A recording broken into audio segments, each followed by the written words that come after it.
देवी अग्रवाल की स्मृति में श्री घनश्याम लाल जी अग्रवाल, श्रीमती पुष्पा देवी अग्रवाल, श्री अंकित जी अग्रवाल, श्रीमती प्रिया जी अग्रवाल, कुमारी देविका अग्रवाल, कुमारी आकांक्षा अग्रवाल तिलदा नेवरा द्वारा ये पावन शिव महापुराण की कथा श्रवण करने का सौभाग्य मिला है। एक बार यजमान परिवार के लिए जोरदार ताली बजाकर स्वागत, वंदन, अभिनंदन।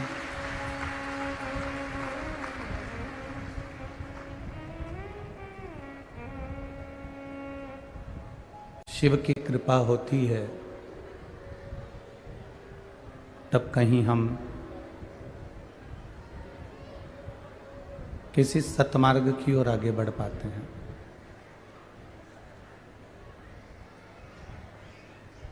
कथा मंडप में विराजमान सांसद महोदय, विधायक महोदय एवं अतिथिगण, बिना शिव की कृपा के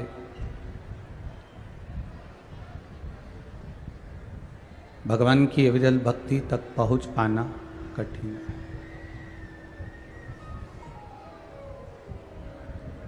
एक कदम भी चलकर यदि हम भगवान की शरणागति की ओर जा रहे हैं, एक कदम भी चलकर यदि हम भगवान के भजन की ओर जा रहे हैं, तो ये अपने हृदय में ये भाव उत्पन्न होना चाहिए कि कहीं शिव करुणा सागर की कृपा हुई है, जिसके बल पर हम यीशु महापुराण की कथा तक पहुंच पाए हैं और उन्होंने यहाँ खींच कर बुला लिया है।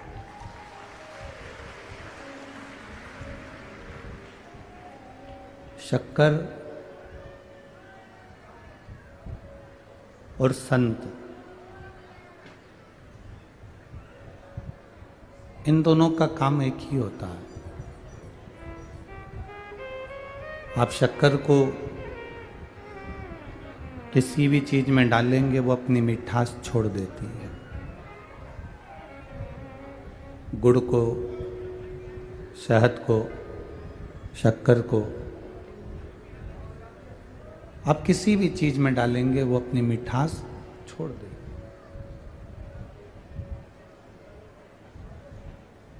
वो मिठास दिए बिना रह ही नहीं सकती। शक्कर, गुड़, शहद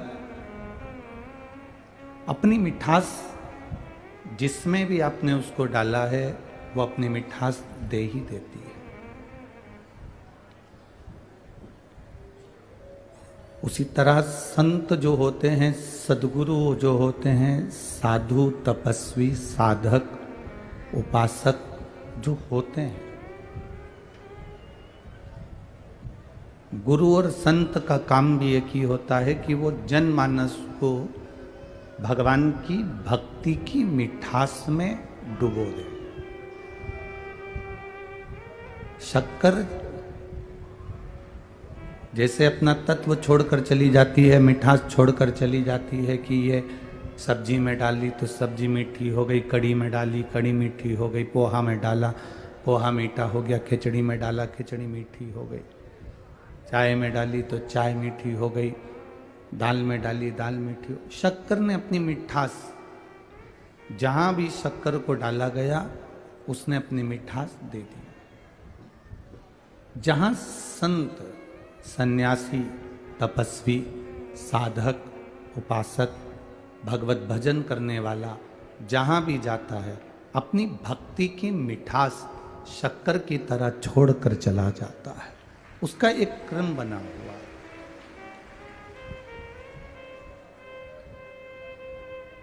किसी सदगुरु के पास जाना, किसी संत के पास जाना, किसी गुरुजन के पास जाना, तो ये गुरु के पास जाकर मत कहना कि मुझे ये तकलीफ है। आप तो बस केवल इतना गुरु के सम्मुख में पहुंच गए और गुरु ने आपको अपनी निगाह उठाकर दृष्टि से देख भी लिया, तो उसका जो भजन है, उसका जो कीर्तन है, उसका जो स्मरण है, उसका बल आपके ऊपर पड़ गया और आप उस दुख से अपने आप निवारणित हो गए। आपको फिर वो मांगने की जरूरत नहीं पड़ेगी।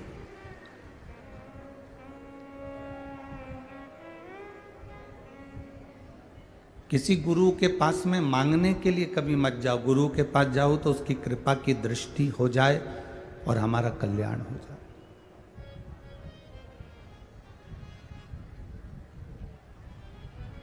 दया की ना होती जो आदत तुम्हारी, तो सुनी ही रहती अदालत तुम्हारी। गरीबों के दिल में जो जगह तुम ना पाते, तो किस दिल में होती इबादत तुम्हारी। अगर हम गुरु के पास गए हैं, संत के पास गए हैं, सदगुरु के पास गए हैं, हमें मांगने की जरूरत नहीं है।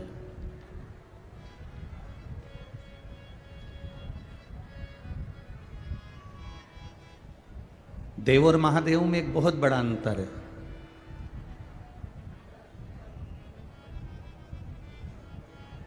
देव में और महादेव में एक बहुत बड़ा अंतर है। देव और महादेव में एक सबसे बड़ा अंतर ये है कि देव को पुकारने पर देव दर्शन दे देते हैं। देव में और महादेव में एक सबसे बड़ा अंतर यह है कि देव को अगर पुकारा, देवताओं को अगर पुकारा, तो वो आपको दर्शन देने आ जाते हैं, वो दर्शन दे देंगे।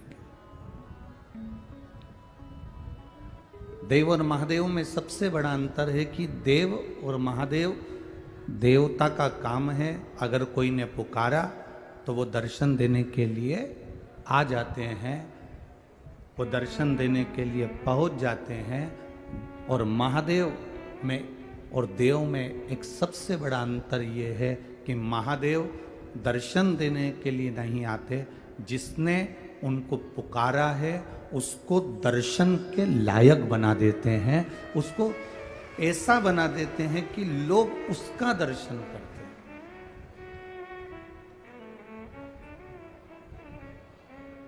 देव और महादेव में एक सबसे बड़ा अंतर है। देवता का भजन कर रहे हो तो वो दर्शन देने आएंगे, देवता को पुकारोगे तो वो तुम्हारे पास पहुंच जाएंगे, देवता को पुकारोगे तो वो भगवान देवता आपको दर्शन देने के लिए पहुंच जाएंगे। पर देवता और महादेव में, देव और महादेव में अंतर ये है कि महादेव दर्शन देने के लिए नहीं आते, पर आपको ऐसा बना देते हैं कि दुनिया के लोग आपका दर्शन करने के लिए आते हैं। ऐसा मेरा महादेव आपको बना देता है। शिव की आराधना, शिव की भक्ति, शिव का भजन, शिव का कीर्तन आपको उस मंजिल तक ले जाकर छोड़ देता है जिस मंजिल की आपने कामना भी नहीं करी होगी, जिस मंजिल की आपने कामना भी नहीं करी होगी, उस मंजिल तक मेरा देवादिदेव महादेव आपको ले जाकर छोड़ देता। आपके भजन का जो बल है, आपकी भक्ति का जो बल है, बस वो प्रबल होना चाहिए।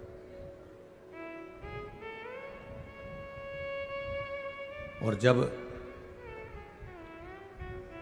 भक्ति का बल बढ़ता है, भजन का बल बढ़ता है, विश्वास का बल बढ़ता है, तो परमात्मा के दर्शन का एक आनंद अपने आप प्राप्त हो जाता है। एक वो मूंगफली जो मिलती है, सिंगदाना, छत्तीसगढ़ में क्या बोलते हैं, मूंगफली बोलते हैं कि सिंगदाना बोलते हैं? मूंगफली बोलते हैं ना। तो मूंगफली सब्जी वाले के यहाँ से जाकर लेकर आना कि भैया क्या रुपए किलो है, तो वो मूंगफली आप सब्जी वाले से पूछोगे तो वो कह देगा ये 30 रुपए किलो है, या 20 रुपए किलो है, या 40 रुपए किलो है। अब वही मूंगफली एक ठेले वाला सेक रहा हो, चूल्हे पर उसको सेक रहा हो, रेत गरम गरम बालू में उसको सेक रहा हो, और वो सेकने वाले के पास जाकर पूछना कि मूंगफली क्या रुपए किलो है। जो सब्जी वाले के यहाँ मूंगफली 40 रुपए किलो थी, वो सेकने वाले के यहाँ मूंगफली 100 रुपए किलो है। एक भुट्टा, मक्का, वो कच्ची मक्का, कच्चा भुट्टा सब्जी वाले के यहाँ से लेकर आना तो 10 रुपए का दे देगा, 15 रुपए का दे देगा, 20 रुपए का दे देगा।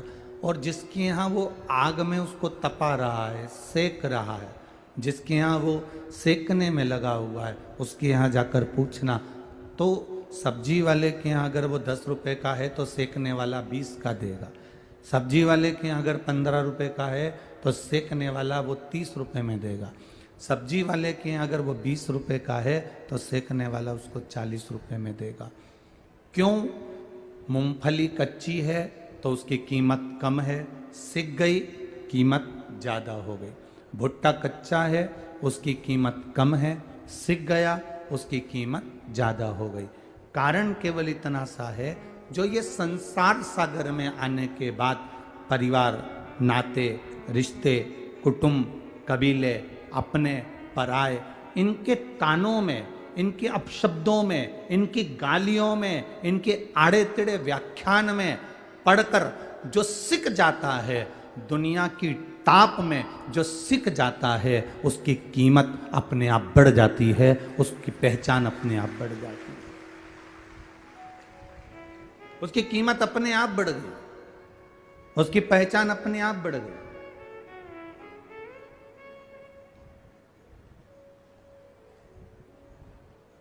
कच्चा भुट्टा, कच्ची मूंगफली की कीमत कम है, पर सिकी हुई, तपी हुई, उसको जो ताप में तपाया गया, उसकी कीमत बढ़ गई। तपन होने पर, तपने पर उसकी कीमत बढ़ गई। काम, लोभ, आसक्ति, वासना, तृष्णा, ये सब वो मक्का में, वो भुट्टे में जो जो चीज़ होती है, वो सब उसमें अग्नि में जल जल कर, तप तप कर वो सब समाप्त हो जाती है। उसी तरह जब हम संसार के शब्दों में, संसार की वाणी में, संसार के इन तानों में हमें जब तपाया जाता है, लोग अपशब्द कहते हैं। कहे ना कि ये मार्बल जो जमीन पर लगा हुआ है, उसी मार्बल की मूर्ति मंदिर के अंदर है और वही मार्बल जमीन में भी लगा हुआ है। मार्बल एक ही है, पत्थर एक ही है, जमीन में भी लगा है और मूर्ति में भी पुजारा।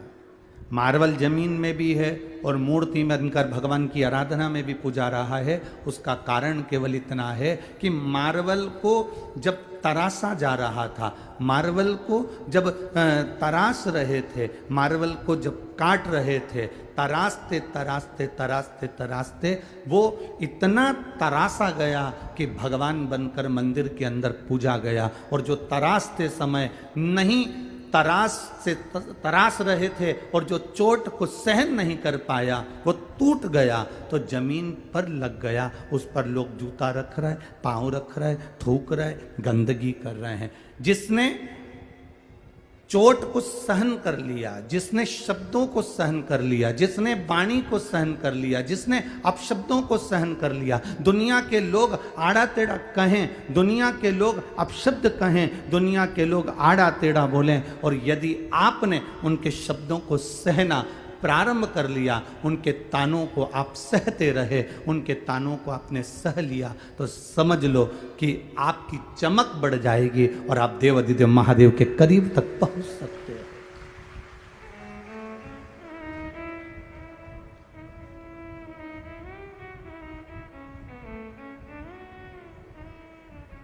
ये कहेंगे, ताना देने वाले ताना देंगे, आड़ा टेढ़ा कहने वाले आड़ा टेढ़ा कहेंगे, अपशब्द कहने वाले अपशब्द कहेंगे, बोलने वाले बोलते रहेंगे, पर आपका जो भजन का बल है, आपकी जो भक्ति का बल है, वो बढ़ना चाहिए। आपके स्मरण का जो बल है वो बढ़ना चाहिए। आप जब जब आनंद के साथ में आगे बढ़ने का ना, हमें तो ये ध्यान देना है कि हमें कुएं पानी का काम है नीचे की ओर खींचना, और तुम्हें इस पानी में से, इस जल में से बाहर निकलना है, तो तुम्हारा काम है कि कोई ठिकाना ढूंढना, कोई ऐसी वस्तु मिल जाए जिसको पकड़कर आप कुएं से, बावड़ी से, तालाब से बाहर निकल जाओ। दुनिया के लोगों का काम है आपको अपशब्द कहना, ताना देना, गाली देना, आड़े टेढ़े कहना। पर आपके अंदर वो क्वालिटी होना चाहिए, आपके अंदर वो बल होना चाहिए, आपके अंदर वो आनंद होना चाहिए कि मुझे दुनिया के ताने से कोई मतलब नहीं, मुझे दुनिया के इन कहने वालों से कोई मतलब नहीं, मेरा तो काम है, बस जो कर्म मेरा है वो मुझे करना है। इसलिए कल भी कहा था कि मत बुरे कर्म कर बंदे वरना पछताएगा, भगवान की आंखों से तू बच नहीं पाएगा, तू बच नहीं पाएगा। अरे ओ अज्ञानी मत करना जाने, अरे ओ अज्ञानी मत करना जाने, तेरे कर्म का फल भी तू ही पाएगा, जैसा किया तूने तेरे आगे आएगा। मत बुरे कर्म कर बंदे वरना पछताएगा, भगवान की आंखों से तू बच नहीं पाएगा, तू बच नहीं पाएगा। ये हमारे ऊपर है, हम क्यों दुनिया के तानों में आए। देवऋषि नारद कितने विचित्र होंगे, जरा सा ध्यान लगा कर देखिए, कितना विचित्रता होगी देवऋषि नारद की, जरा ध्यान लगाइएगा। जो देवऋषि नारद भगवान शिव जी के सामने जाकर कह रहे हैं कि तुम कामदेव को नहीं जीत पाए और मैंने कामदेव को जीता।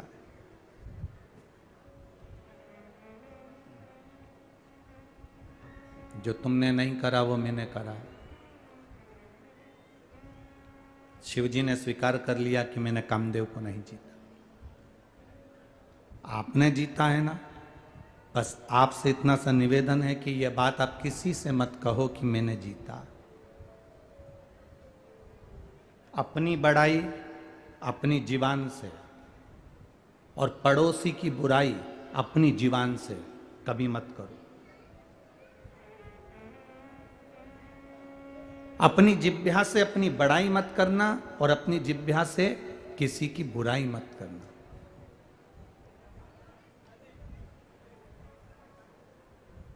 इससे जितना दूर रहोगे उतना सुख पा जाओगे। पर नारद जी मानने को कहाँ तैयार थे। कल कथा में आपको कहा था, भगवान विष्णु के पास पहुंच गए थे, भगवान नारायण के पास पहुंच गए थे। एक रुद्राक्ष की माला शिव जी ने दी थी, उसको फेंक दिया था देवऋषि नारद ने, जमीन पर डाल दिया कि मेरा सम्मान केवल रुद्राक्ष की माला, केवल रुद्राक्ष की माला। अब नारद जी को समझाए कौन, फूल की माला पहनाते तो वो बासी हो जाती, पुष्प की माला अगर पहनाते तो वो बासी हो जाती। अगर तुम्हें कोई ड्राई फ्रूट्स की माला, बादाम की, काजू की, पिस्ता की, लौंग की, इलायची की ये माला पहनाते तो ये भी आने वाले समय में कीड़ा पड़ जाता। हमने जो आपको माला पहनाई वो रुद्राक्ष की माला पहनाई, और रुद्राक्ष की माला एक ऐसी माला होती है जो सम्मुख में अगर हमारे वक्षस्थल पर भी दिख रही है, हमारे गले में पड़ी हुई भी दिख रही है, तो ना जाने कितने रोगों को एक रुद्राक्ष की माला का, एक रुद्राक्ष रोगों को दूर भगा सकता है। वो माला मैंने देवऋषि नारद तेरे को पहनाई। ये कोई साधारण सी माला जो मैंने तुम्हें पहनाई।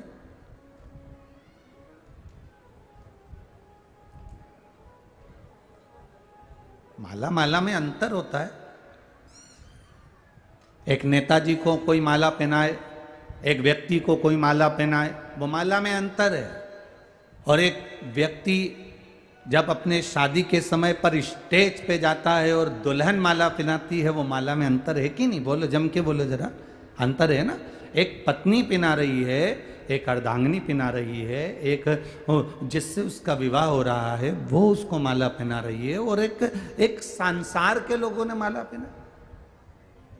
और फिर समझ लो, पत्नी भी रोज माला पहना रही है, उसकी कोई महत्वता नहीं है। पति पत्नी रोज अपने कमरे में जावे और पति पत्नी को माला पहनावे, पत्नी पति को माला पहनावे, रोज प्रतिदिन माला पहनावे, तो उसका कोई महत्व नहीं। माला का महत्व कब जब पहली बार धर्मपत्नी पति को मंडप के नीचे अग्नि की साक्षी में या स्टेज पर पहली बार जब माला पहनाती है, उस माला की मूलता उसको वर माला कहा जाता है, उसको विजय माला कहा जाता है। धर्मपत्नी पति को मंडप के नीचे अग्नि की साक्षी में या स्टेज पर पहली बार जब माला पहनाती है, उस माला की मूलता उसको वर माला कहा जाता है, उसको विजय माला कहा जाता है। वो माला की मूलता है। अब किसी को माला रोज पहनाई जाए, उस माला की कोई महत्वता नहीं, पर वो जो माला है वो विशेष समय पर एक बार जो अर्पण कर दी, वो माला मतलब समर्पण की ओर है।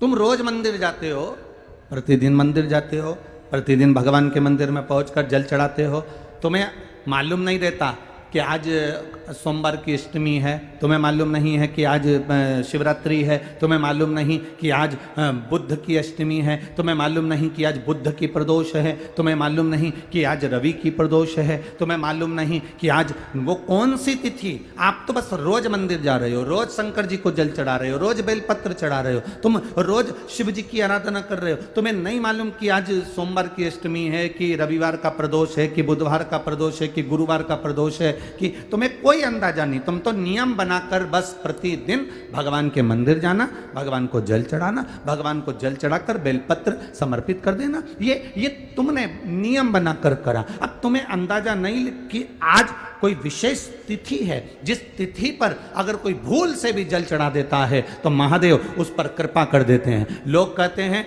सियोर वाले महाराज ने बताया और हमने किया, शंकर जी का कोई उपाय सियोर वाले महाराज ने बताया, हमने किया। लोग कहते हैं सियोर वाले महाराज ने यह बता दिया, हमने किया। हम कहते हैं तुम्हारा वो करा हुआ काम नहीं करता, जितना तुम रोज मंदिर में जाकर जो जल चढ़ाते हो और तुम्हारे अनायास तुम्हें ध्यान नहीं रहता कि आज कौन तिथि, कौन बार, कौन नक्षत्र, और तुमने बाबा को जल चढ़ा दिया तुम्हारे अंदाजे से बाहर,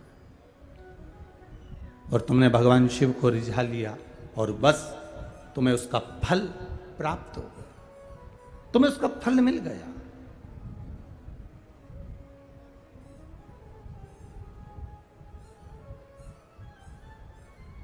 आप तो बस एक केवल आनंद के साथ चले हो। एक बड़ी सुंदर बात है महाराज, एक प्रसंग आता है,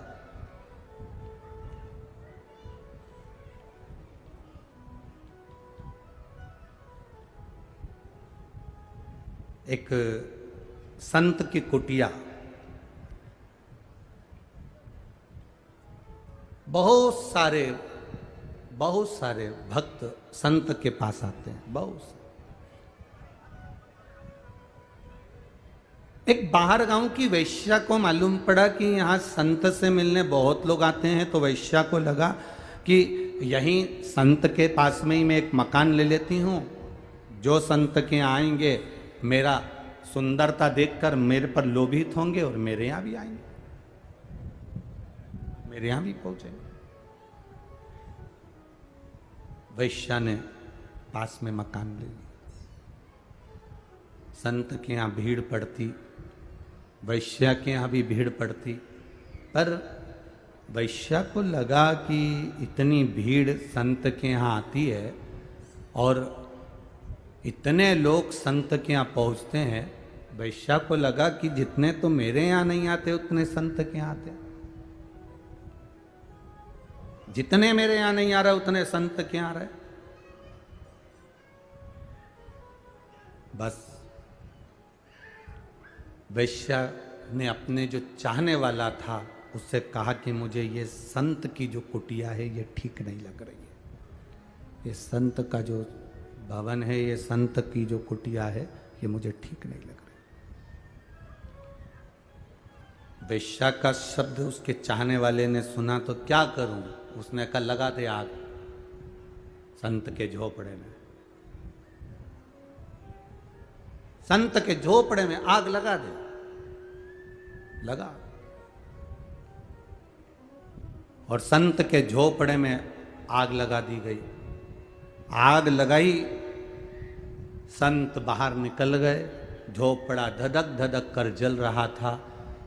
चोपड़े की आग की लपट इतनी तेज गई कि वेश्या के घर में प्रवेश कर गई और वेश्या का घर भी जल गया। वेश्या का घर भी जल गया। वेश्या आई संत के पास, आकर उसने कहा, बाबा ये अच्छी बात नहीं है, आपने मेरे घर में आग लगवा दी है। संत कहते हैं, मुझे तेरे से मतलब क्या जो मैं तेरे घर में आग लगवाऊं? ना तो मैं तुझे पहचानता हूं, ना मैं तुझे जानता हूं, ना कभी तेरा और मेरा कोई परिचय हुआ, तो मैं क्यों आग लगाऊंगा? ना तूने मुझे देखा, ना मैंने तुझे देखा, फिर आग लगाने का काम क्या है?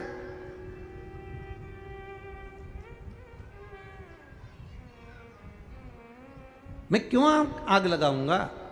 वैश्या कहती है, नहीं, आपने मेरे भवन में आग लगाई है।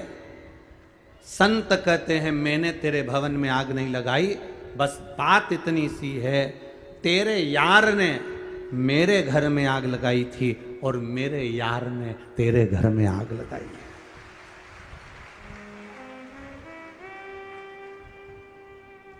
हम जिसका भजन करते हैं ना, हम जिसका स्मरण करते हैं, हम जिसका कीर्तन करते हैं, शिव महापुराण की कथा कहती है, आपको जवाब देने की जरूरत नहीं पड़ती, जवाब आपका महादेव देता है।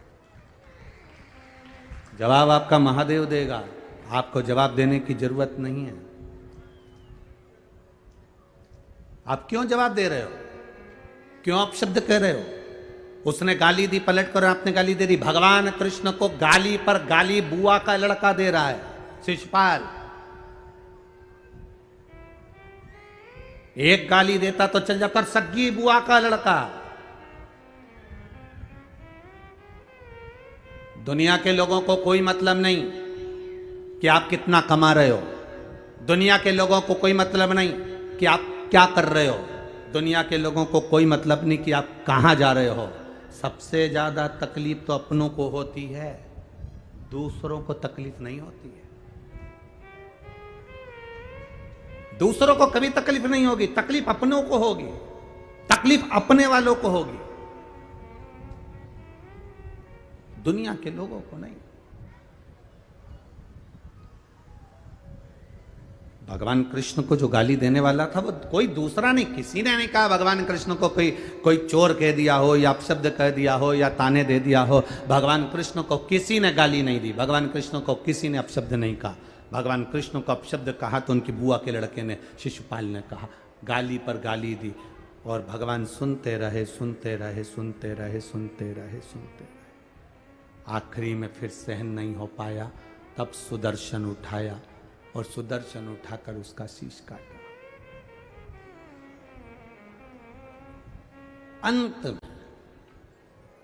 किसके पास फुर्सत है? आज के जमाने में किसी के पास टाइम नहीं कि कोई फालतू की बात करे। आज के समय में किसी के पास समय नहीं कि कोई फालतू का विवाद करे। बात वहां है, अपनों को तकलीफ है, अपनों। बुरा जो देखन में चलिया, बुरा ना मिलिया कोई। अपना स्वयं।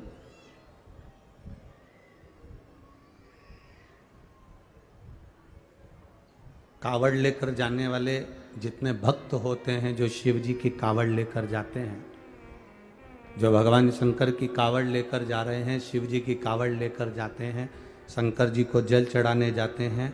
आप में भी कई लोग ऐसे बैठे होंगे जो रोज भगवान के मंदिर जाते हैं, रोज भगवान के मंदिर में जल चढ़ाने जाते हैं। मैं आपसे पूछूं, इतने लोग आस्था चैनल पर कथा सुन रहे हैं, इतने फेसबुक यूट्यूब पर कथा सुन रहे हैं, और इतने लोग इस पंडाल में बैठकर कथा सुन रहे हैं, एक अंदाजा लगा कर बताना, कावड़ ले जाने वालों को ताना देने वाला कोई दूसरा नहीं होता, कावड़ ले जाने वालों को ताना देने वाला भी अपना ही होता है।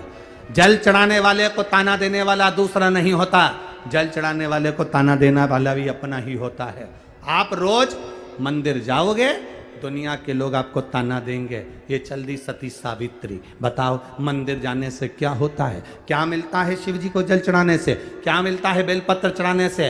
अरे जो मंदिर जाने वालों को ताना दे रहे हैं, वो कभी शॉपिंग मॉल जाने वाले को ताना क्यों नहीं देते कि रोज रोज मॉल क्यों जाते हो, रोज कपड़े की दुकान पे क्यों जाते हो, रोज खरीदने क्यों जाते हो, रोज सामान लेने क्यों जाते हो, हर 15 दिन में मोबाइल को रिचार्ज कराने क्यों जाते हो। कभी ताना देने वालों से पूछना कि तुमने ताना तो केवल धर्म की जगह पर दिया, तुमने ताना अपशब्द तो धार्मिक जगह पर दिया, पर तुमने कभी ताना किसी मॉल में जाने वाले को, शॉपिंग मॉल में जाने वाले को, कहीं ब्यूटी पार्लर जाने वाले को, कहीं इधर उधर जाने वाले को कभी ताना क्यों नहीं देते?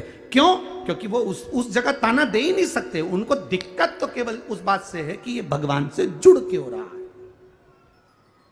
ये भगवान की अविरल भक्ति से जुड़ क्यों रहा, ये भगवान के भजन से जुड़ क्यों रहा।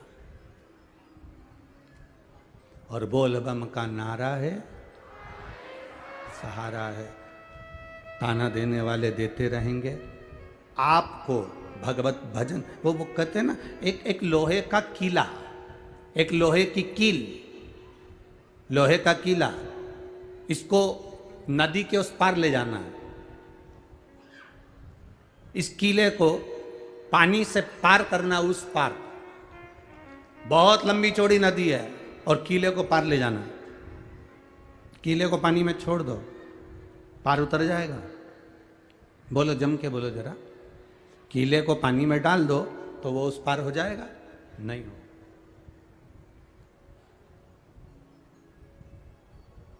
कीले को नदी में छोड़ दो, वो पार हो जाएगा? नहीं। कीले को नदी के पार अगर भेजना है तो उसको लकड़ी में ठोक दो या नाव में उसको ठोक दो, नाव पार होएगी तो कीला भी पार हो जाएगा। ये कीला अकेला पानी में तैर कर पार नहीं हो सकता, उसको ठोकना पड़ेगा नाव में, लकड़ी में, तब ये कीला पार होगा। उसी तरह ये शरीर, ये आत्मा, ये चित्त, ये मन ऐसे ही पार नहीं होगा। इसको शिव महापुराण की नौका में इस मन को चरणों में ठोकना पड़ेगा, तब जाकर ये भव सागर से पार हो सकता है, तब हो सकता। तो पार कहां से हो सकता? हम तो वहीं की वहीं खड़े हुए हैं और सोच रहे हैं कि ये पार हो जाए। अरे वृंदावन के 5 संत, वृंदावन के 5 पंडा एक नाव के अंदर बैठ गए। अब ब्रज के पंडा जब नाव के अंदर बैठे, अब नाव के अंदर बैठे तो उन्होंने बढ़िया जोरदार भांग मांग घोट कर पी ली और पी कर नाव के अंदर बैठे। नाव वाले से बोला, आज नाव तू नहीं चलाएगा, नाव हम चलाएंगे और हमको मथुरा जाना है, वृंदावन से हम नाव लेकर जाएंगे, तू नहीं जाएगा, चल उतर नीचे। नाव वाला नीचे उतर गया। इन्होंने 5 ने नाव को खेना चालू कर दिया। सवेरे 9 बजे से नाव को खे रहे, शाम की 6 बज गई। घाट पर बहुत सारे लोग आए तो पंडाओं ने पूछा, क्यों रे, ये कौन सा घाट है?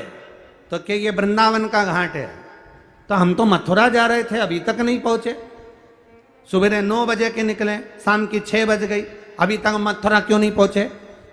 तो घाट पर खड़ा हुआ व्यक्ति बोला, तुम चले तो कब के जाते, पर नाव को तुमने खूंटे से नहीं छोड़ा, इसलिए वो वहीं वहीं घूम रही है पर पार उतर नहीं रही है। हम बस उसी में रमे हुए हैं। हमारी सद्बुद्धि, हमारा विचार, हम भी वहीं घूम रहे हैं, बस उस जगह पर हम वहीं की वहीं भ्रमण कर रहे हैं, हम वहीं की वहीं घूम रहे हैं। अपने मन को हमने खूंटे से बांध रखा है। परिवार का खूंटा, नातों का खूंटा, रिश्तों का खूंटा, कबीले का खूंटा, हमारे अहम का खूंटा, अहंकार का खूंटा, हमारी वासना, आसक्ति, तृष्णा का खूंटा, इसमें हमने अपने मन को बांध कर रखा है। तो हम पार कैसे हो सकते हैं?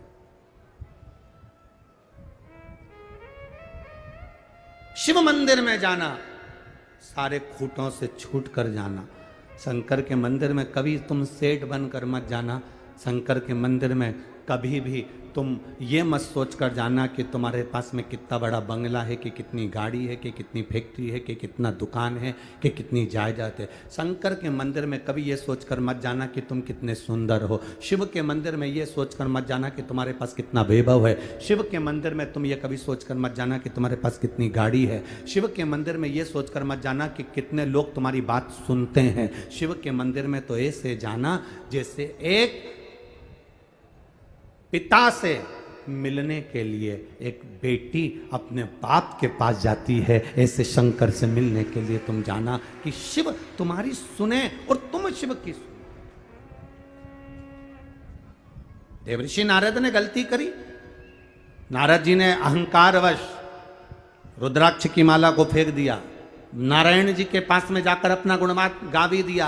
भगवान नारायण की आंख में आंसू भी आ गए। किसने निंदा कर दी? शिव जी की। अपने मुंह से अपनी बड़ाई कर दी। अपने मुंह से अपनी बड़ाई और पराई की निंदा कभी ना करें। ये निंदा भी करी और बड़ाई भी करी। नारायण ने कह दिया कि तुम्हें बंदर का मुंह लगेगा, मुझे घोड़े का मुंह लगेगा, क्योंकि मैंने निंदा सुनी है। ये निंदा करने वाला तो करता रहेगा, क्योंकि कई लोग कहते हैं गुरुजी भगवान से कहा करो ना, ये चुगली करने वालों को काय को पैदा कर देते हैं। जब देखो जब बुराई, जब देखो जब बुराई, जब देखो जब निंदा, जब देखो जब निंदा। बात बात में लोग निंदा कर देते हैं, चुगली करने बैठ जाते हैं। इनको भगवान ने क्यों पैदा करा? हम कहते हैं भगवान के यहाँ पर हर तरह के फूल हैं। भगवान सब तरह के फूलों को रखता है। जैसे हमारे बगीचे में केवल गुलाब ही गुलाब लगा दो तो आनंद नहीं आएगा। थोड़ा बहुत गेंदा लगाना पड़ता है, थोड़ा कनेर लगाना पड़ता है, थोड़ा कमल लगाना पड़ता है। अपने बगीचे में हमें सब तरह का फूल रखना पड़ता है। माली के बगीचे में माली सब तरह का फूल रखता है। एक तरह का रखेगा तो उसका व्यापार अच्छा नहीं चलेगा, 10 तरह का फूल रखेगा तो व्यापार अच्छा चलेगा। भगवान कहते हैं मेरे बगीचे में भी मैंने ढेर पुष्प लगाए हैं। ये चुगली करने वाले को मैंने खुद, भगवान कहते हैं, पैदा करा है।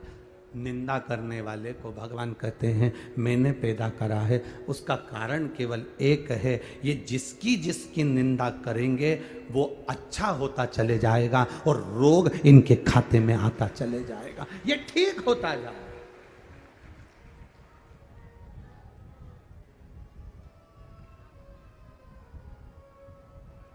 एक पत्र आया है,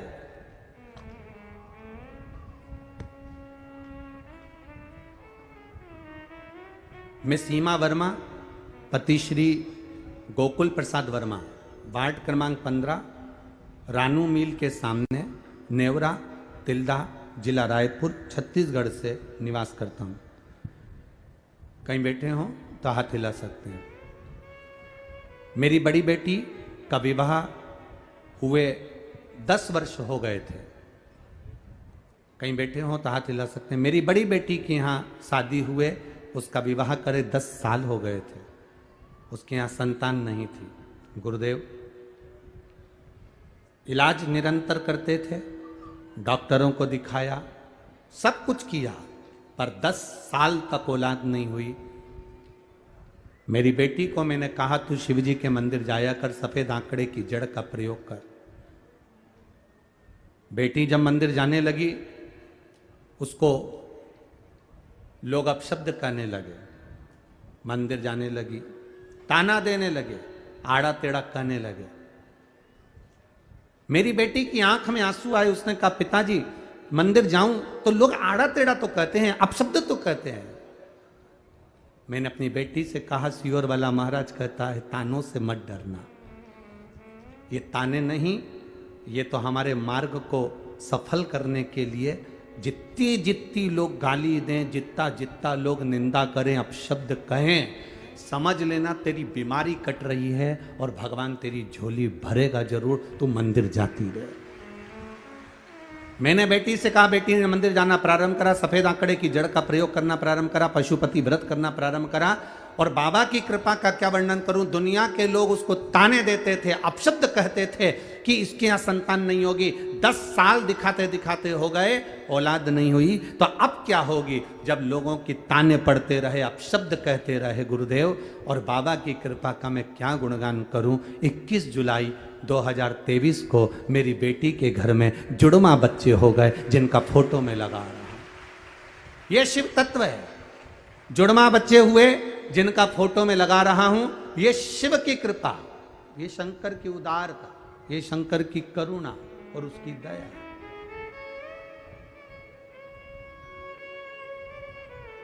खाली न जाता कोई दर से तुम्हारे, खाली न जाता कोई दर से तुम्हारे, मैं भी खड़ा हो नदी बाहें पसारे, अपने हृदय से लगा लो,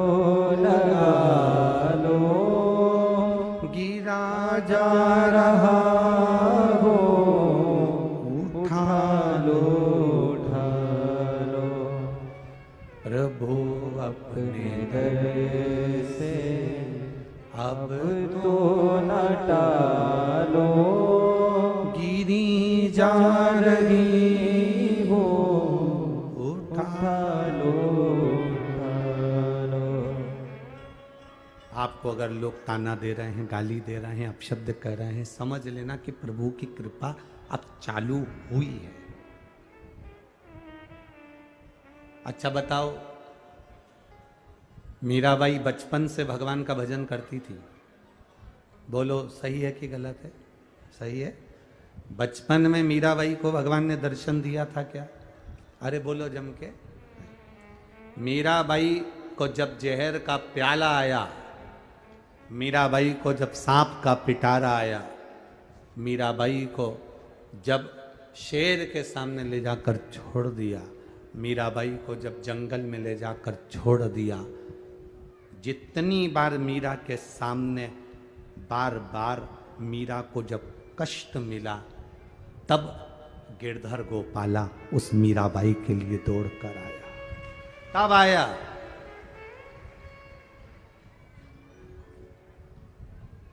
जब तक जहर का प्याला नहीं आया, तब तक मीरा के लिए सांवरिया कहाँ आया। सम्मुख अपशब्द कहे जाएं, ताने दिए जाएं, आड़ा टेढ़ा कहा जाए, आप लोगों को ताने पर ताने मिले, अपशब्द पर अपशब्द मिले, गाली पर गाली मिले, तुम रोज मंदिर जा रही हो, रोज तुम्हारे परिवार के लोग आड़ा टेढ़ा कर रहे हैं। एक पत्र और देखिए,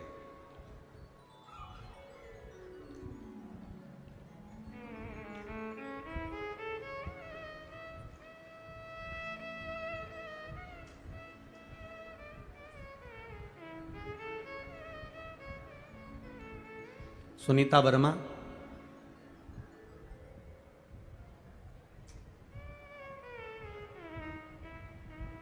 ससुराल मेरा तिल्दा नेवरा तुलसी है,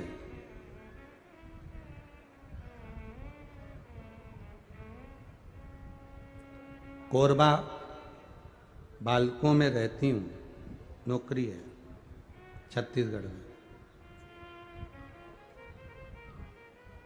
बाबा को मैं प्रणाम करने आई थी, प्रणाम करने का बोली थी, इसलिए मैं यहाँ आई हूँ। कहीं बैठी हो तो हाथ हिला, आप ही हैं, ऐसा हाथ हिला दो एक बार, हाँ दोनों हाथ ऐसा हिला दो एक बार। गुरुजी, मेरे किडनी में स्टोन था, फिर वो गठान बन गई। डॉक्टर को दिखाया तो उन्होंने कहा गांठ हो गई है। रायपुर के डॉक्टरों का इलाज चला, डॉक्टरों ने किडनी निकालने का बोल दिया।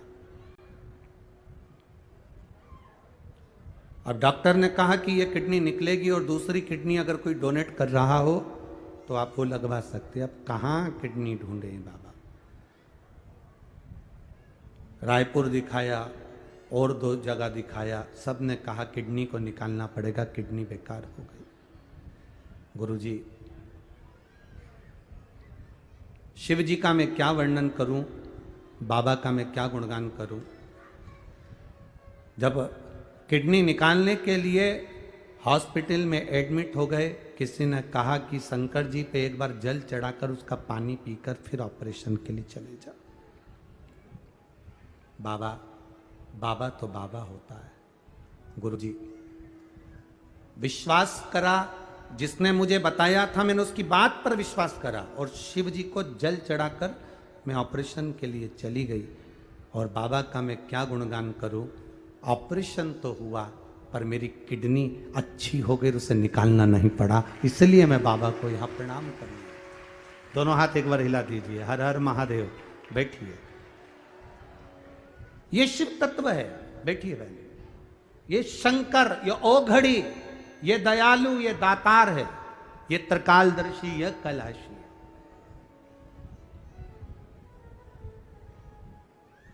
हम तो बाबा के भरोसे रहते हैं, हम तो बाबा के भरोसे रहते हैं। ये दुनिया वाले जलते हैं, ये दुनिया वाले जलते हैं। हम तो बाबा के भरोसे चलते हैं। हम तो बाबा बाबा के भरोसे चलते हैं। कहे, कहने वाला कहता रहेगा, अब शब्द कहने वाला बोलता रहेगा।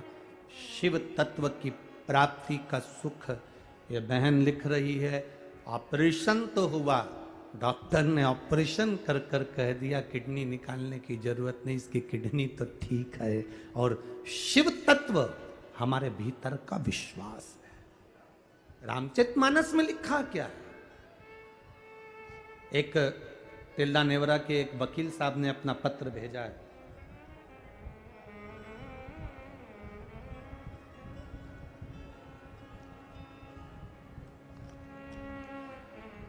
जीडी मानिकपुरी, शिक्षक कॉलोनी तिल्दा, गुलाब फूल चौक तिल्दा। वकील साहब ने एक पत्र भेजा है। उन वकील साहब ने अपने जीवन का एक अनुभव लिखा उस पत्र के अंदर।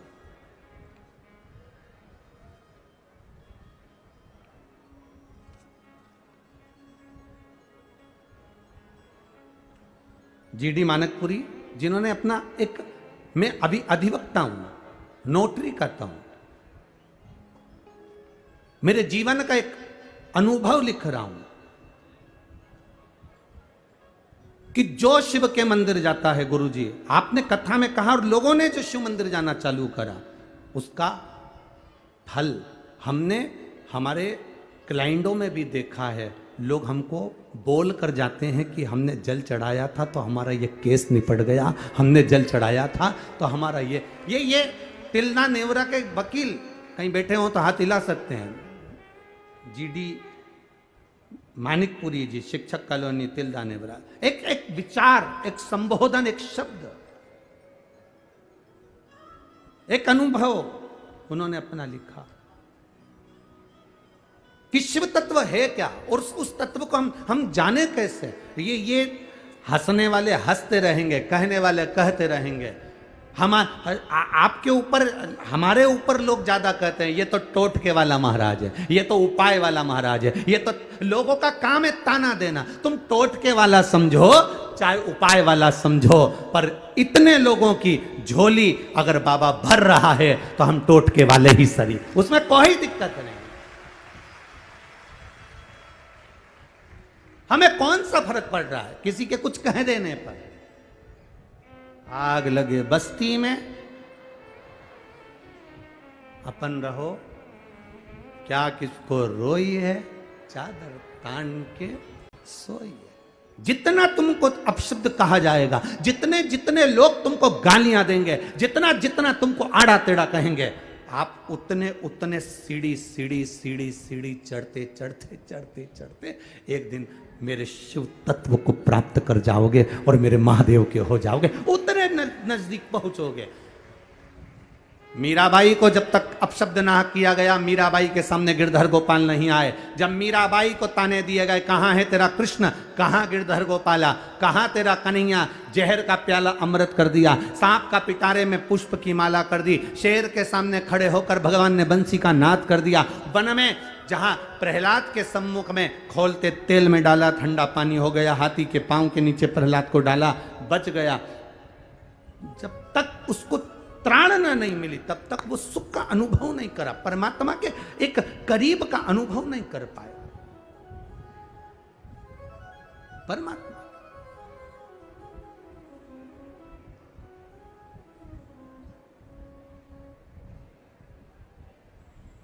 अरे भाई,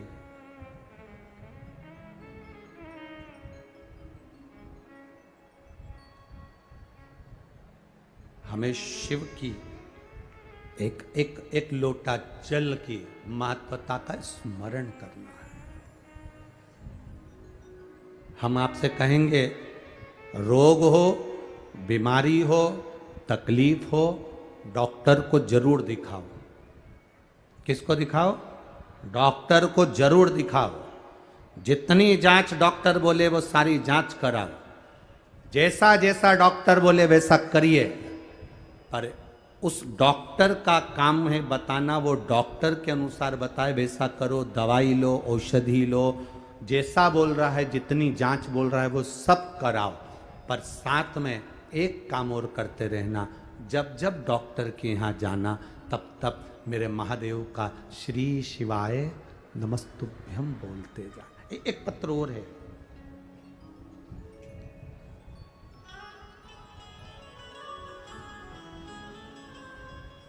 दिनेश वैष्णव, कुमुदनी वैष्णव, ग्राम सिनोधा, तिल्दा नेवरा, जिला रायपुर, छत्तीसगढ़, पिन नंबर 493114। कहीं बैठे हो तो हाथ हिला सकते हैं। कहीं बैठे हो, जो बच्चा मर गया था वो बच्चा जीवित वापिस हुआ, अगर वो बच्चा यहाँ आया हो आपके साथ में तो उसको यहाँ व्यासपीठ पे ला सकते हो। दिनेश वैष्णव, कुमुदनी वैष्णव, ग्राम सिनोधा, तिल्दा नेवरा, जिला रायपुर, छत्तीसगढ़, पिन नंबर 493114। अगर कहीं वो बच्चा लेकर आए हैं क्या? बच्चा आया साथ में? हाँ तो ले आओ जरा। अब देखिए,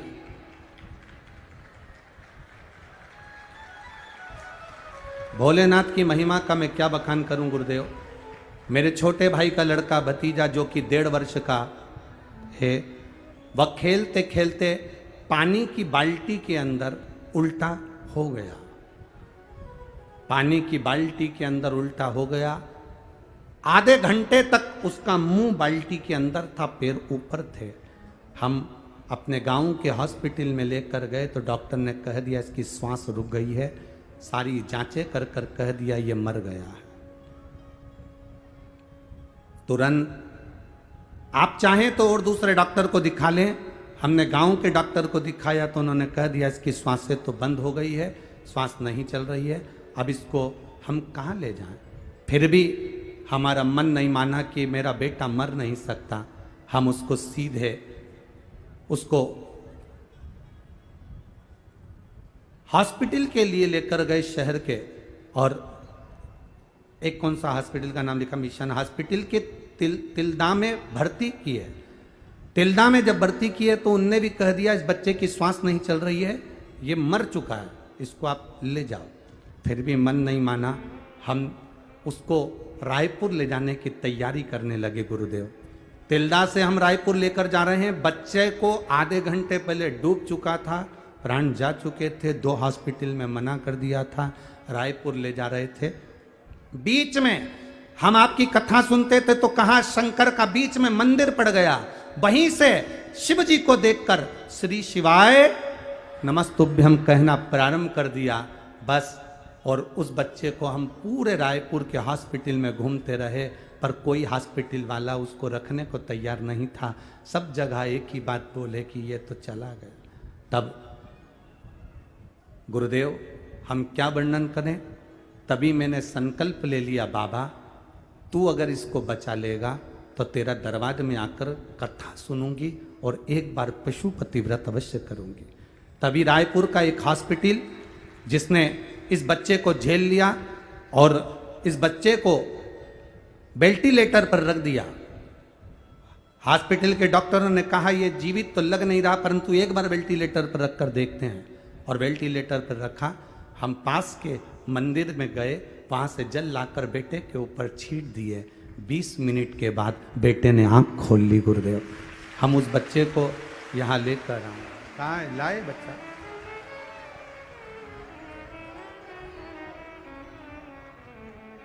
खाली न जाता कोई दर से तुम्हारे, खाली न जाता कोई दर से तुम्हारे, मैं भी खड़ा हूँ नंदी बागे फसारे। अपने हृदय से लगा लो, गिरा जा रहा हूँ, उठा लो। ये शिव तत्व है, ये ओघड़ी तत्व है। डॉक्टर को दिखाओ, उसकी दवाइयां लो, उसकी औषधि लो। डॉक्टर भी शिव का एक रूप है। उसके पास पहुंचो, उससे कहो। और अगर मेरा शिव साथ में है तो डॉक्टर रूपी शंकर और ओघड़दानी शिव दोनों मिलकर आपके जीवन को वापिस नूतनता दे सकते हैं। क्यों नहीं देगा? क्यों नहीं?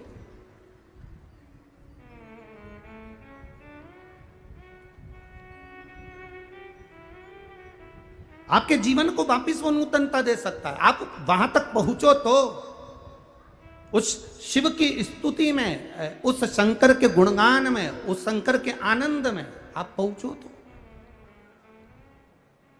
हमारा विश्वास, हमारी दृढ़ता, हमारी भक्ति डोलना नहीं चाहिए। लोग कहेंगे आपको, आप शब्द कहने वाले कहेंगे, जितना जितना लोग गालियां दे, जितना आप शब्द कहें, जितना ताना दे, जितना आड़ा टेढ़ा बोले, बोलने दो। जितना कहना कहने दो उसको। आप अपनी भक्ति करिए, आप अपना विश्वास दृढ़ करिए।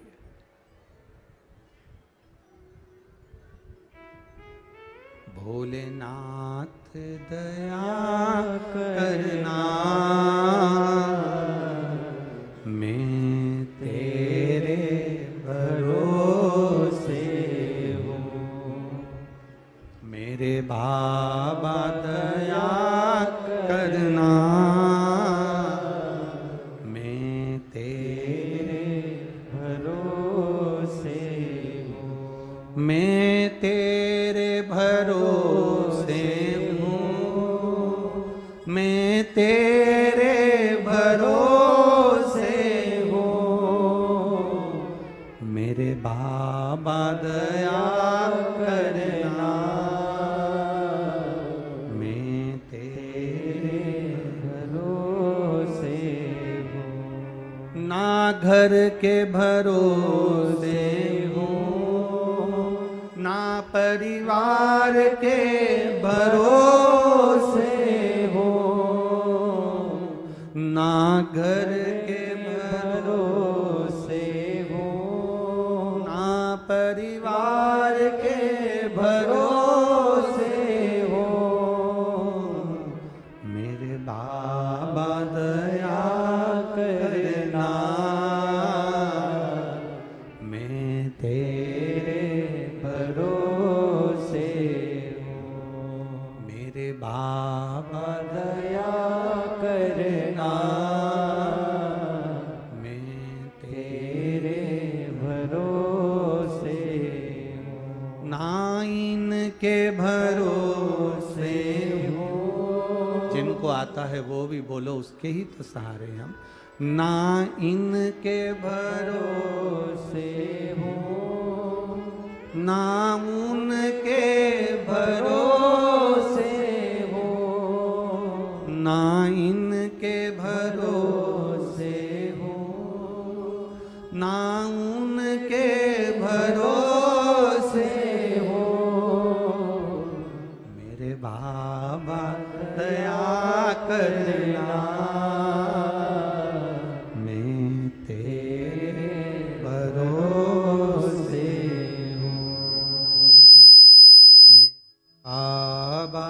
दया करना, मैं तेरे भरोसे हम उस परमात्मा के भरोसे पर जब तक हैं तब तक हमारा बाल बांका नहीं हो सकता। कहने वाले, अपशब्द कहने वाले, ताने देने वाले बोलने दो।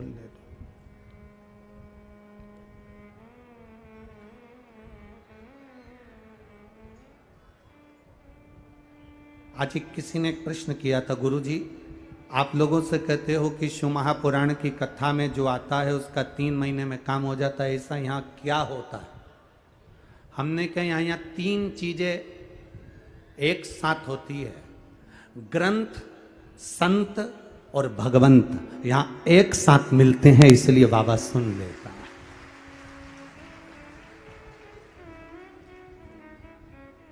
आप जाओ शिव महापुराण की कथा में तो कोई पूछे कि वहां क्यों जा रहे हो, इतनी भीड़ पड़ रही है। जरा ये श्री घनश्याम जी अग्रवाल जी ने तिल्ला नेवरा का सबसे बड़ा ग्राउंड करा। सबसे बड़ा ग्राउंड के साथ में बड़े बड़े, जैसा एक पंडाल है ऐसे 3 पंडाल लगाए, और उसके साथ में आप पीछे तक अंदाजा लगा के देखो तो पेड़ों पे लोग चढ़ चढ़ के बैठे हैं, टंकियों पर, पानी पर, दीवालों पर, जहाँ जिसको जगह मिल जाए वहाँ चढ़कर बैठे हुए। जगह है कहाँ? हम तो कई बार आस्था वालों से भी कहते हैं कि जरा कैमरा जोरदार लिया हो जिसमें ये सब चीजें तुम कैच करते रहो, दीवार तक दिखाओ कि कहाँ भक्तों का भाव है, कहाँ श्रद्धा, कहाँ विश्वास, कहाँ भरोसा उनका। शिव के प्रति भरोसा है आपका दृढ़।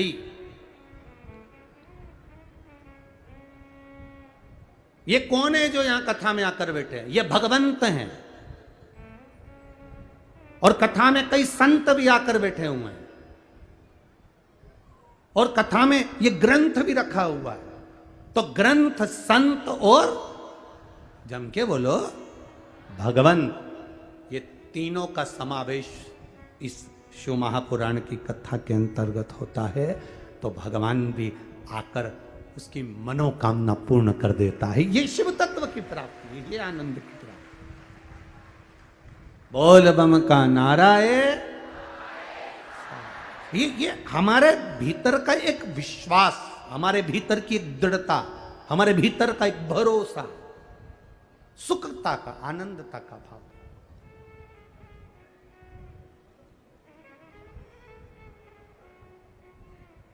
अब जरा विचार करिए कि भगवत स्मरण में जो फल है आपके, आप जाएं डॉक्टर को दिखाएं, डॉक्टर बोले वैसा औषधि कराएं, डॉक्टर बोले जैसा आप काम करें, जांच कराओ, सब कुछ कराओ, पर साथ में आपके भीतर शंकर की भक्ति को जागृत करिए।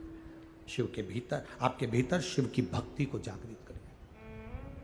बेटा एजुकेशन, बच्चा अच्छी पढ़ाई करे, सीए की पढ़ाई कर रहे हो आप, मेरी बेटियों से निवेदन है दिल से पढ़ाई करो, मेरे बेटों से निवेदन है दिल से पढ़ाई करो, अच्छी करो, दिल से मजबूत, एकदम दमदारी से। जितना कभी नहीं पढ़े उतना अब पढ़ो। कंपटीशन एग्जाम की तैयारी कर रहे हो, सरकारी नौकरी की तैयारी कर रहे हो, एक बार अगर नहीं निकले, 2 बार नहीं निकले, हिम्मत मत हारना। अब शंकर के भरोसे अब की बार शिव जी पर जल भी चढ़ाऊंगा, बेलपत्र भी चढ़ाऊंगा, शहद लगाकर भी जाऊंगा, और साथ में जो अभी तक मेहनत करी उससे 4 गुनी मेहनत ज्यादा करूंगा, और ज्यादा करूंगा तो रिजल्ट मेरा अच्छा आएगा, ये निश्चितता है। मेहनत करने वाले का साथ मेरा महादेव हमेशा देता है, हमेशा। जो मेहनत ही नहीं करता, पढ़ा है, बैठा है, बस अपने को क्या करना, तो फिर मेहनत भगवान करें, मेहनत तो मैंने भी करी ना। दुनिया के लोगों ने तो अमृत पिया, सारे देवताओं ने अमृत पिया, देवाधिदेव महादेव कहते मेरे भाग्य में विष आया था, मैंने विष पिया।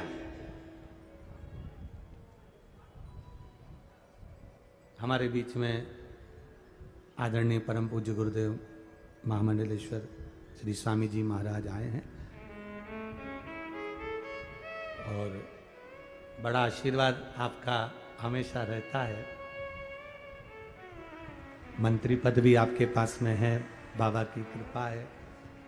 और हम कथा करे हैं पहले कौन सा ध्यान नहीं आ रहा है गांव का, इसमें वहां कथक शबरी जी का गांव है इसमें तो।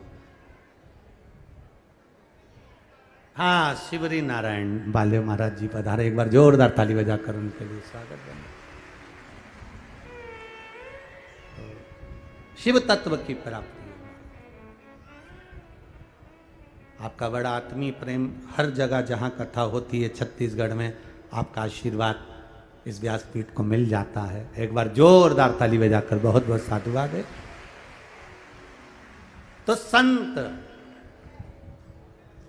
भगवंत और तीसरा एक ग्रंथ, ये तीनों का समावेश है यहां, तीनों का समावेश।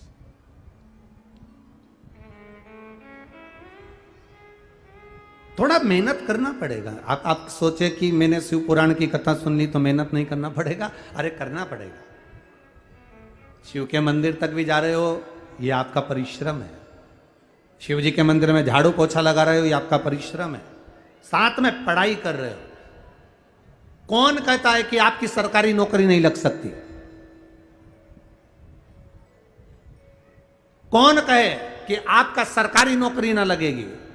मेरा बेटियों से और मेरे बेटों से निवेदन है, मेरे युवान बहन भाई से निवेदन है, ये कभी मत सोचना कोई तुमको अगर डरा दे कि बहुत मेहनत करना पड़ती है तब सीए निकलता है, लास्ट का सीए फाइनल तो बड़ी मेहनत से होता है, इंजीनियरिंग की पढ़ाई तो बड़ी कठिन होती है, इसकी पढ़ाई तो बहुत कठिन होती है। अरे कलेक्टर का पद पाना कोई साधारण है, एसपी डीएसपी बनना कोई साधारण है, ये बनना कोई साधारण है? हम कहते हैं जो तुम्हारे सामने खड़े हैं वो भी तो बने हैं। जब वो बन सकते हैं तो तुम क्यों नहीं बन सकते हो? आपके परिश्रम में कमी मत आन दो, आपकी मेहनत में कमी मत आन दो, और आपके विश्वास में कमी मत आन दो। आपका भरोसा दृढ़ कर लो, मैं कर रहा हूं। आपकी बार मम्मी, मां, आपकी बार ए महतारी, आपकी बार जो पढ़ाई करूंगा ना, मैं गारंटी देता हूं, मैंने शिव जी पे जल चढ़ाया है, मैंने बेलपत्र चढ़ाई है, और अब मैं दिल से पढ़ाई करूंगा। अगली कथा में इसी छत्तीसगढ़ की भूमि में पंडाल में बैठकर मैं भी कहूंगा कि मेरी नौकरी लगी है। यह मेहनत तुम्हारी है, यह संघर्ष तुम्हारा है, यह परिश्रम तुम्हारा है। ऐसा कौन सा काम है जो आप नहीं कर सकते? बस याद दिलाना है। हनुमान जी को भी आता था उड़ना, हनुमान जी को भी आता था लंका तक जाना, वो भी वीर थे, पर उनको जामवंत ने याद दिलाया कि तेरे में वो बल भरा हुआ है। शिव महापुराण करती क्या है? आपके बल को याद दिलाती कि आप में कितना बल है, आप में कितनी एनर्जी है।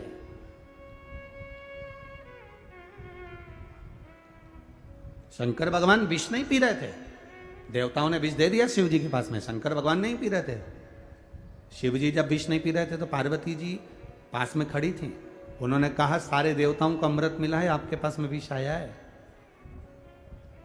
शंकर भगवान बोले बताओ गजब के लोग हैं, सबकी सबने अमृत ले लिया और मुझे विष दे दिया। पार्वती जी कहती है यही तो भगवान भोलेनाथ जी से पार्वती जी बोली यही तो करुणा है, यही तो कृपा है। दुनिया से हटकर कुछ मिला है ना आपको, यही तो कृपा है। शंकर भगवान बोले अगर मैं विष पीऊंगा तो फिर हलाहल विषय, भयंकर विषय, तुम जानती नहीं हो पार्वती। पार्वती जी कहती है अरे ये विष कुछ भी नहीं है, कुछ भी नहीं। गले का विष जितना व्यक्ति को नहीं मारता, पार्वती जी कहती है उतना कानों का विष पूरे परिवार को मार देता है। गले का विष एक व्यक्ति को मारेगा और कान का विष पूरे परिवार को मार देता है। एक पूरा परिवार कान के विष से मर जाता है। भगवान राम की कथा उठाकर देखिए, जरा सा मंथरा ने कान में विष घोला था कैकेयी के और पूरा परिवार अस्त व्यस्त हो गया था। कान का विष पूरे परिवार को मार देता है। ये विष जो कान का होता है ना, ये बड़ी धीरे से आता है।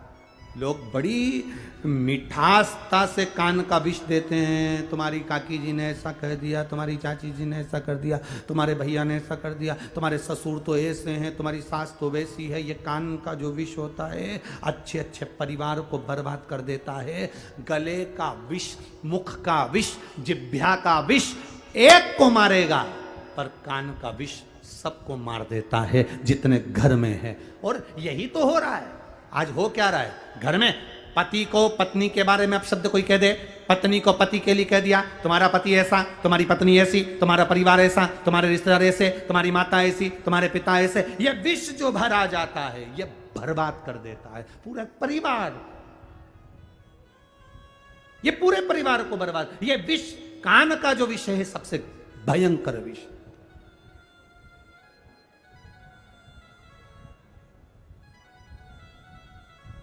सबसे भयंकर विषय कान का विषय। बरते हैं जिसे देखो वो कान के अंदर कचरा डाल रहा है, खूब निंदा का कचरा, खूब अपने अपने कान के ऊपर। एक जैसे कान वाले लोग मशीन लगाते हैं, ऐसे दो चीज़ें बनवा लो। एक ऊपर कान के ऊपर लगाया करो डस्टबिन, और नीचे लगाया करो यूज मी। मेरा कान नहीं है, कचरे का डब्बा है। जो आता है चुगली डालकर चले जाता है, जो आता है वो निंदा डालकर चले जाता है, जो आता है वो विष घोल कर चले जाता है। कितना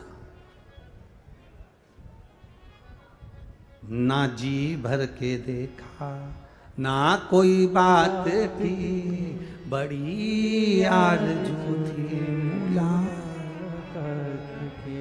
महाराज कहां देखा हमने? माता पार्वती जी ने शिव जी से कहा यह विष कुछ भी नहीं है, पी लो। शंकर भगवान करें पार्वती हलाहल विषय, शिव जी करें हलाहल, पार्वती जी करे पियो।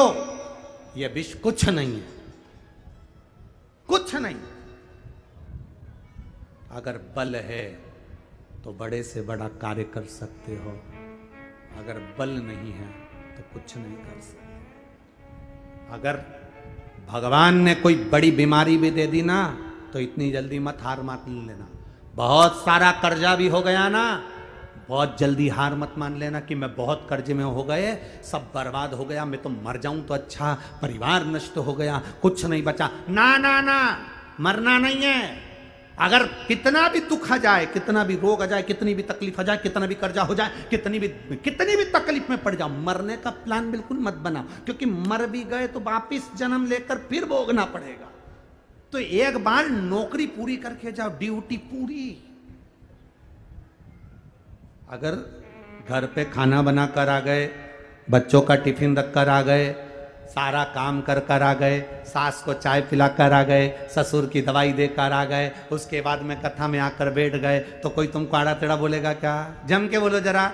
और अगर तुम पूरा फैलारा फेंकला कर, बर्तन पड़े हैं, सामान पड़ा है, सब्जी पड़ी है, भाजी पड़ी है, फ्रिज खुला पड़ा है, लाइट खुली छोड़ दी, पंखा खुला छोड़ दिया, और फिर तुम कथा में जाकर बैठ जाओ, बस अब यहां से जाने के बाद 5 बजे तुम्हारी आरती चालू हो जाएगी। 5 बजे तुम्हारी आरती, यहां आरती विराम, आरती चालू। बताओ, इसका बाप रख कर गया था, इसके पिताजी रख कर गए थे, ऐसा छोड़कर चली गई, इतना फ्रिज खोल कर चली गई, लाइट खोल कर चली गई, सियोर वाला महाराज के इसको खाने को दे रहा है। आरती प्रारंभ। और अगर आप पूरा काम कर कर आए, फ्रिज बंद, लाइट बंद, बर्तन सब मांझ कर, साफ करके, सबका भोजन बना के, टिफिन लगा के, पोंछ कर, बढ़िया, सास को चाय पिलाकर, ससुर के लिए दवाई देकर, और कह कर आ रहे, मम्मी मैं जा रही कथा में। सास भी कुछ नहीं बोली, बेटा सब कर दिया? हाँ सब कर दिया। जब पूरा काम फिनिश कर कर जाओगे तो सास भी कुछ नहीं कहेगी। उसी तरह मृत्यु लोक में आए हो, अपना बचपन, अपनी जवानी, अपनी अधेड़ी, अपना बुढ़ापा सब अच्छे से निकालो, और जब पूरा काम फिनिश कर कर जाओगे तो वो ससुर भी तुमसे कुछ नहीं कहेगा, वो भगवान भी तुमसे कुछ नहीं कहेगा। ये सब फिनिश कर कर। और जल्दीबाजी में नहीं, मैं तो अब बहुत परेशान हो गई, मर जाऊं मैं तो आधा काम करके जा, सुन, फिर धक्के मार के नीचे भेज दिया जाएगा। चल वापिस जन्म दो इसको, फिर भोगेगी, फिर भोगेगा। तो क्या मतलब? एक बार दमदार नौकरी कर कर जाओ, पूरी ड्यूटी फिनिश, अपना पूरा होमवर्क जितना काम है सब निपटा के, पूरा होमवर्क निपटा कर फिर अपना काम में। फिर तो तुम कितना भी खेलो ना, माँ भी मना नहीं करती अगर होमवर्क पूरा हो जाए तो। क्यों? होमवर्क हो गया तेरा? हाँ, ला दिखा दो जरा, और कॉपी लाकर पूरी दिखा दे, लो लो देखो रे जरा, पूरा होमवर्क पूरा हो गया। हो, ये तो पूरा हो गया। और टीचर ने और कुछ तो नहीं बोला? नहीं, गुड गुड, कुछ नहीं।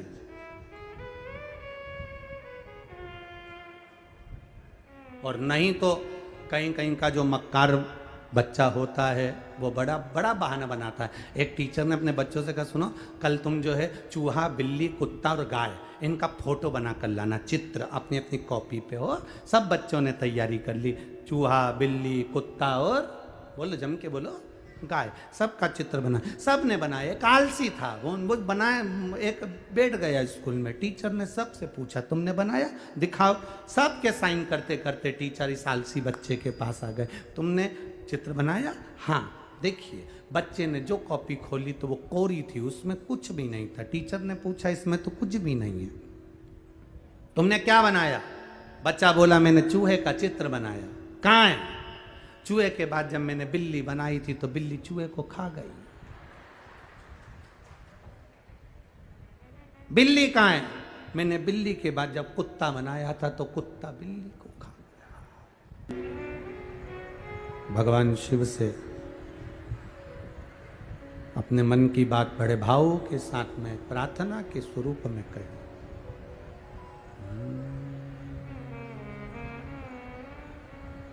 श्री शिवाय नमस्तुभ्यं।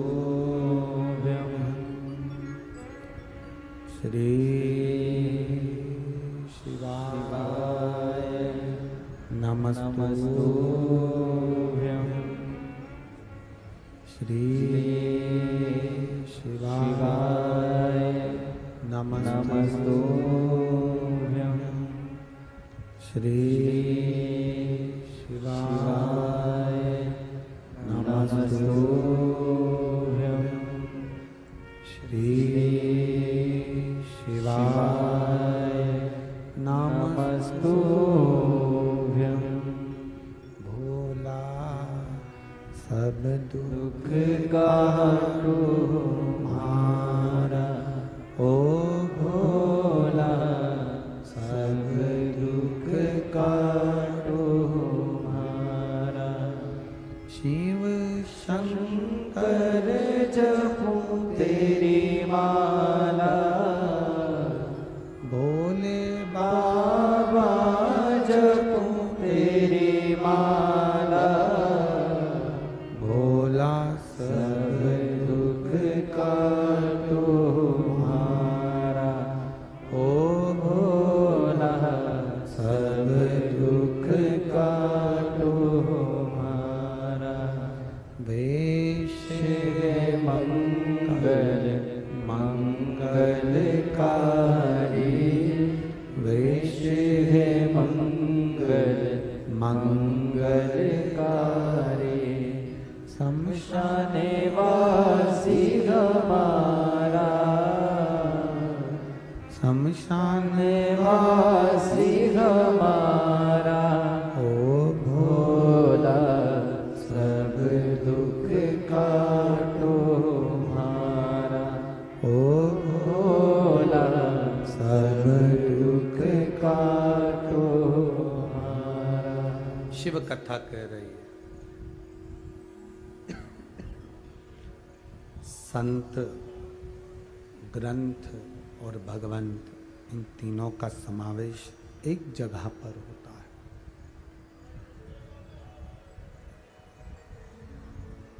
संत भी, भगवंत भी और ग्रंथ भी। जब ये तीनों एक जगह पर एकत्रित होते हैं, दिखते हैं, तब जितने भी जीव भगवान की भक्ति करने के लिए आते हैं, उनको एक ऊर्जा, उनको एक आनंद प्राप्त होता है। हमारे यहाँ कथा मंडप में शबरी नारायण वाले महाराज जी तो बैठे ही हैं, साथ में हमारे बीच में परम पूज्य चावल वाले बाबा श्री नरेंद्र शास्त्री जी भी विराजमान है। एक बार उनके लिए भी जोरदार ताली बजाकर स्वागत वंदन करें। रोज प्रतिदिन आप भी कथा का रसतत्व बड़े भाव से श्रवण कर रहे हैं। ये जीवन का एक आनंद है, जीवन का एक सुख है। शिव कथा कह रही है, देवऋषि नारद ने जो गलती करी है वो गलती हमको नहीं करना।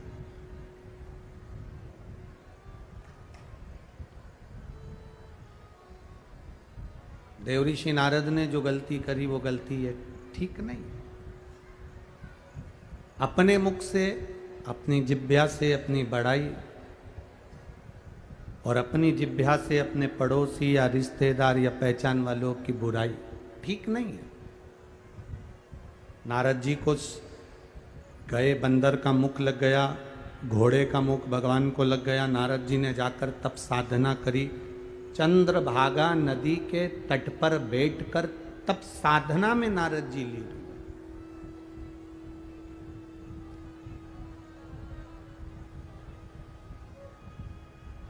जब चंद्रभागा नदी के तट पर बैठे, वहां बैठकर जब तप साधना करना प्रारंभ करा, देखिए कोई आपसे कहे कि आप शिव महापुराण की कथा में गए तो आपने क्या करा, तो आप ये नहीं कहिएगा कि केवल कथा सुनिए। 2-3 घंटे की कथा होती है, 2 बजे से 5 बजे तक यहाँ कथा है। कल कथा का समय चेंज रहेगा। कल कथा का समय कितनी बजे है? 1 बजे से 4 बजे तक कल कथा का समय रहेगा। तो कोई आपसे कहे कि आपने यहां पर कथा श्रवण करी, तो क्या केवल कथा श्रवण करी? नहीं। शिव महापुराण की कथा कहती है कि केवल हमने कथा नहीं सुनी, हमने यहां पर 3 घंटे की कथा के लिए सवेरे 6 बजे से बैठकर जगह संभाली। तब साधना तुम्हारी सुबह 6 बजे से प्रारंभ हुई और वो 6 बजे से चलती 5 बजे तक तुम्हारी तप साधना चली। 5 बजे के बाद फिर अपनी जगह पर बैठकर तुम रात्रि को 12-1 बजे तक कीर्तन, भजन, नाम स्मरण, नाम जाप, ये सब चलता रहा। ये सब कीर्तन, भजन, नाम जाप, कीर्तन, स्मरण चलता रहा।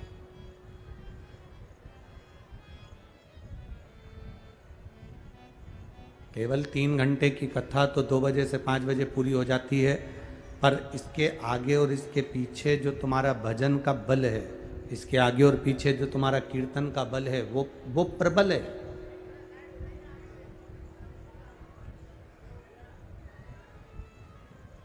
अब इतना तुमने अगर परिश्रम करा है, बैठे हो, कथा सुनी है 3-4 घंटे तक, ना लघु शंका के लिए जाना, ना कहीं उठकर जाना, उसमें आपका बल लगा कि नहीं लगा? अब आपने इतना संघर्ष करा, परिश्रम करा, तो परिश्रम का फल तो भगवान देता ही है। आपने जो चित्त लगाया, भजन किया, कीर्तन किया, स्मरण किया, नाम जाप किया, ये कोई खाली तो जाने वाला नहीं। एक लड़के ने एक पत्र में लिखा है, देखिए,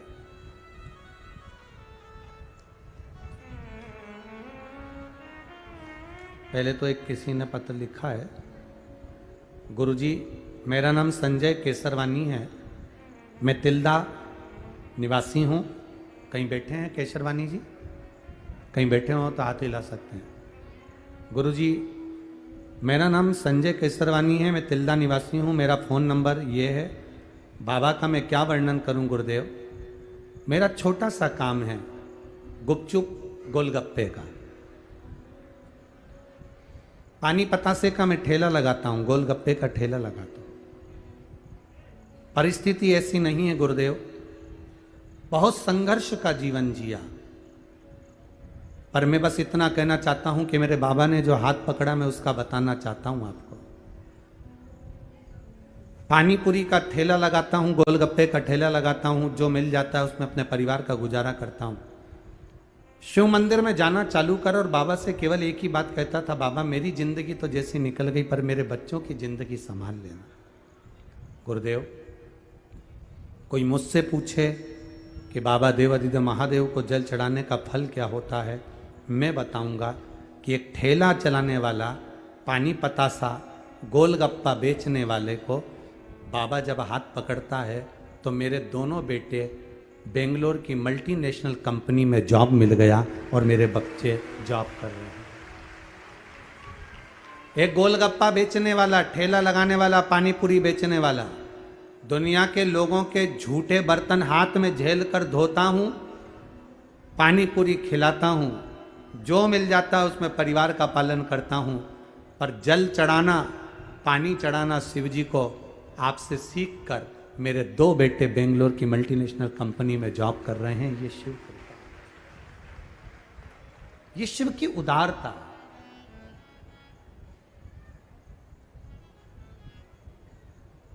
एक लाइन बड़ी अच्छी लिखी है,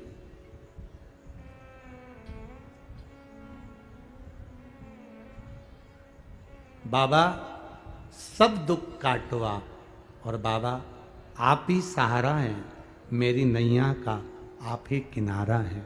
एक लोटा जल का महत्व क्या वर्णन कर सकता है। एक पत्र और बड़ा सुंदर भाव से किसी बेटे ने लिखा है, मेरा नाम मुकेश कुमार साहू, पिता का नाम संतोष साहू है, अर्जुनी जिला बालोदा बाजार का निवासी हूँ। कहीं बैठे हैं बाबू? अगर बैठे हो तो हाथ हिला सकते हैं, जहाँ कहीं भी बैठे हो अपना हाथ हिला सकते हो। बालोदा बाजार का निवासी हूँ, मेरा मोबाइल नंबर ये है। मैं भगवान शिव की कृपा का क्या वर्णन करूं गुरुदेव। 10 साल से रेलवे की जॉब का सपना देखकर बैठा हुआ था गुरुदेव। खूब तैयारी करी, खूब परीक्षा दी, पर सफल कभी नहीं हुआ। गुरुदेव, आप कहते हो ना कि पंडाल में बैठकर कथा सुनना चाहिए और मेहनत कर कर आगे बढ़ना चाहिए। गुरुजी, मैंने भी आपकी कथा पंडाल में बैठकर श्रवण करना प्रारंभ करी। गुरुदेव, 2019 में मैंने एक रेलवे का फॉर्म भरा और फॉर्म भरने के बाद वो मैं स्मरण में नहीं आया, क्योंकि इतने समय हो गए कोई जवाब नहीं आया। 2019 से 23-22 तक कोई जवाब नहीं। गुरुदेव, आपकी कथा भाटापारा में हुई, फिर कोकड़ी में कथा हुई। मैं अपने घर पर अपने माता पिता को कहकर कथा सुनने के लिए आया। एक जगह पर दरी बिछाकर, आसन बिछाकर, ओढ़ने का सामान साथ में लाकर बैठ गया, कथा पूरी सुनी बाबा। और वहां से जाने के बाद बाबा को जल चढ़ाना प्रारंभ करा। मुझे नहीं मालूम, मेरा 2019 का लेटर 2022 के अंतर्गत आ गया और बाबा की कृपा से, बाबा मुझे ऐसी कृपा मेरे बाबा ने कर दी कि मुझे रेलवे में ट्रैक मैनेजमेंट के पद पर मुझे पदस्थ कर दिया। 2023 के अंतर्गत मैं बाबा को यहां प्रणाम करने आया हूं। ये शिव तत्व है। ओ घड़ी, लोग कहते हैं यहां पड़े रहने से क्या मिलेगा। वो बेटा लिख रहा है, मेहनत करेंगे और शिव की करुणा होगी तो मिलेगा सब कुछ। ये पानी पूरी बेचने वाले भैया भी कह रहे हैं कि जल का महत्व क्या है। आज छोटे से छोटा व्यापारी भी अगर शंकर को जल चढ़ा रहा है ना, उसको किसी के दरवाजे पर भीख मांगने की जरूरत नहीं पड़ेगी, बाबा उसका हाथ पकड़ कर रखेगा। आपने जिस साल से कथा सुनना चालू करी है, यहाँ जितने बैठे हो आपने 19 से सुनी, 18 से सुनी, 16 से सुनी, 15 से सुनी, 17 से सुनी, 2022 में सुनी, 20 में सुनी, 21 में सुनी। जिसने जितने साल से कथा सुनना चालू करी है वो अपने हृदय में अंदाजा लगा कर बैठना कि जिस साल से तुम कथा सुन रहे हो उसके पहले के साल निकालो कि कितनी तकलीफ में जिंदगी जीते थे, और कथा सुनने के बाद के साल निकालना कि वो कब पेट भर कर चले जाता है, दुख आता है और कब मिट जाता है। पता ही गला पकड़ रहा है, पता ही नहीं पड़ पाता है, ये अंदाजा नहीं लग पाता है। ये स्मरण नहीं हो पाता। जरा विचार करिएगा अपने भीतर। मेरे बाबा तेरी नौकरी सबसे बढ़िया है सबसे खरी। यहाँ लोग अग्रवाल जी कर रहे थे, घनश्याम जी अग्रवाल जी कर